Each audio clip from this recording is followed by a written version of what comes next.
মুনিবৰ মোক অভিশাপ দিয়ক। যিদৰে পুত্ৰ সুখে মোৰ প্ৰাণ যাইব, ঠিক এইদৰে অন্তকালে পুত্ৰ সুখে তোৰ প্ৰাণ যাইব।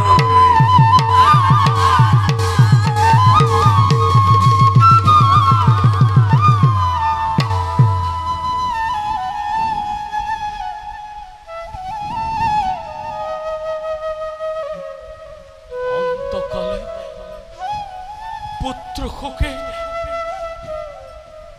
মোৰ প্ৰাণ যাইব।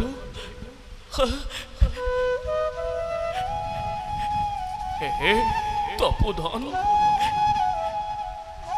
এই আপুনি কি কৰিলে মুনিবৰ? কি কৰিলে? এয়া অভিশাপ নহয় মুনিবৰ, এয়া আপুনি মোক বৰহে প্ৰদান কৰিলে। কাৰণ অদ্যপিও অপুত্ৰক মই জানো ৰাজন, অদ্য পৰিমিত অপুত্ৰক তুমি, কিন্তু দিব্য দৃষ্টিৰ পৰা মই তোমাৰ অপুত্ৰকৰ নেদেখো লক্ষণ।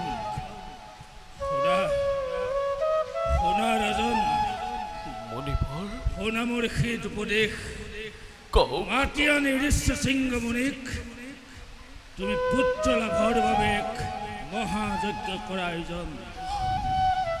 দেখাত যদিও কোমলমতীয়া ঋষ্যশৃঙ্গ মুনি, তেওঁৰ দ্বাৰাই তুমি যজ্ঞ কৰিলে সম্পাদন, অৱশ্যেই তোমাৰ পুত্ৰ লাভ হ'ব ৰাজন।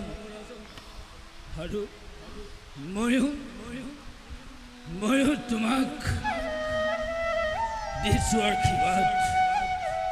পুত্ৰ সমেত তোমাৰ ৰাজ্যত ধন সোণ ঐশ্বৰ্য বিভূতি সকলোৱে বিৰাজ কৰক।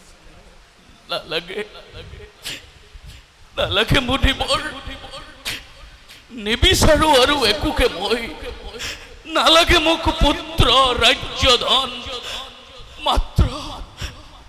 মাত্ৰ পুত্ৰ ৰূপে সেৱা কৰিম আজীৱন আপোনাৰ ৰাতুল চৰণ।